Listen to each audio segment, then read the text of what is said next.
Shut up and listen to me talk about frogs for a sec, okay?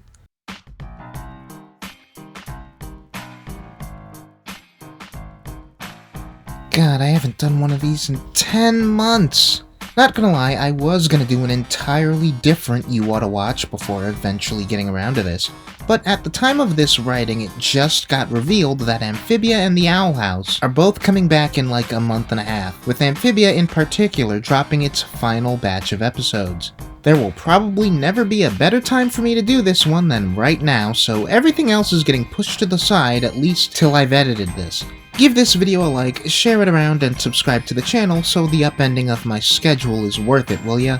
I actually kinda jest because I feel like of all the shows I've talked about or plan to talk about on here, Amphibia is actually the easiest to discuss, and I swear I'm not just saying that so this video isn't a pain to edit. I can't believe it's been long enough that I'm saying this sentence, but those of you watching who are old enough to have seen Gravity Falls will recognize a very similar style of humor, aesthetic, and narrative to the story of teenaged Anne Boonchoi getting magically transported to a world of giant talking frogs. Anne gets isekai'd to the eponymous alternate dimension when opening a birthday present from her two best friends, Marcy and Sasha, and the hijinks that ensue when she's adopted by a frog family involve parsing out her place in their unwelcoming rural community, searching for answers to how to get home, trying to find her friends, and also just goofing off like a dumb kid, complete with lots of slapstick, cutaway gags, rampant abuse of cartoon logic, a glib approach to some horrific or morally questionable things, and copyright-safe pop culture references that the ostensible target audience won't get, but the older fandom is sure to appreciate.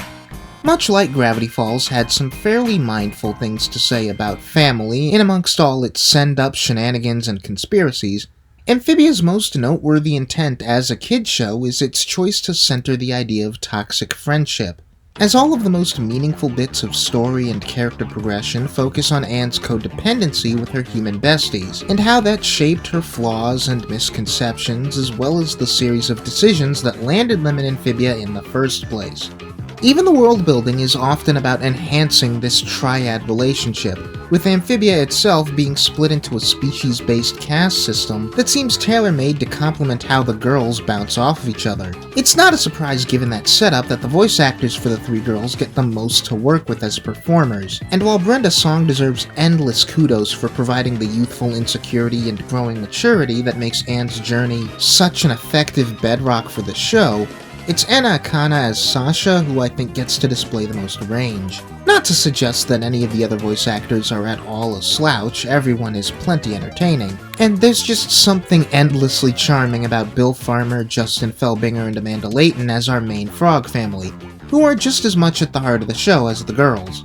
Putting aside that they're just individually interesting characters who come together to make a really fun dynamic, the fact that Hop Pop, Sprig, and Polly explicitly adopt Anne into their family never ceases to make me smile, personally. I obviously can't speak to this, but I imagine kids who are themselves adopted might get something out of seeing that relationship portrayed so casually and explicitly in a show like this. I mentioned the aesthetics earlier, and for lack of a better word, Amphibia is a very cartoony-looking cartoon. The facial expressions and character acting are over-the-top goofy 95% of the time, to the point where in a lot of the show's funniest moments, the character's face is half the gag. That actually creates a nice contrast with more detailed and dangerous-looking environments and creatures of Amphibia as a setting. It's not like we're dealing with Centaur World levels of intentional visual dissonance or anything, but the show knows how to lay on some kid-appropriate creep and menace to complement the colorful comedy. There's also the show's occasional dips into action, and given that it's not primarily an action show, the fights we do get are very fun and well animated. I also dig the background music, a lot of it feeling like it wouldn't be out of place in a video game. You know, when I write these spoiler-safe videos for multi-season shows, I tend to think of it like I'm mainly pitching you guys on Season 1. But without giving anything away, it's only when the season ends that I became whole hog for this show, and I imagine it'll be the same for many.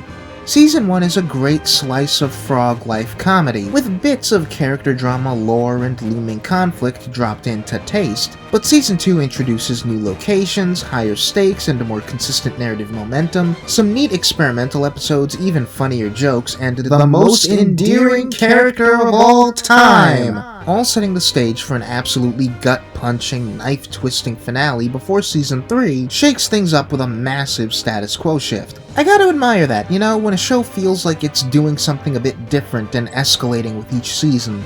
Though, conversely, I'll admit this can also create some issues when the show drops some bombs or writes admirable dramatic checks that it then doesn't seem prepared to cash. Anyone who's watched already knows what I mean when I say that Season 3A has that problem basically underlying the entire thing. It almost seems like the show struggles to balance being primarily a comedy with some very dramatic ambitions, and ends up undercutting the latter at times. I'm not gonna lie, those of you most intrigued by the promise of drama, action, or lore elements have got a lot of goofy, standard kid show romping to sit through. But, you know, it's good, character-driven, goofy kid show romping. Looking back on this script, I know it doesn't exactly sound like a rave, given how emphatic I was over Kid Cosmic, DuckTales, or Infinity Train. And, you know, I wonder how much of that is the fact that I don't have the luxury of talking about a complete story this time. Even back when it was just one season, Kid Cosmic felt like a complete story with a sequel hook tacked on. Meanwhile, how satisfying Amphibia's story ends up being as a complete package is dependent on the resolution of threads which have yet to be tied up. But I'll tell ya, even if its narrative falters in the last stretch, I can say with confidence that this is an endearing, funny show that's worth it to be invested in for entertainment factor alone. If what you want is a good time, put this on your to-do list. Well, this should hopefully be a quick and easy one. I think people like these cartoon recommendation videos, and like I mentioned up top, I've actually got another one mostly written already, and more planned besides. So I hope that this one does well, and that you guys like and subscribe if you haven't already. Assuming you've already watched Amphibia, why don't you let me know what you think in the comments? Hope you enjoyed, and I'll see you in the future.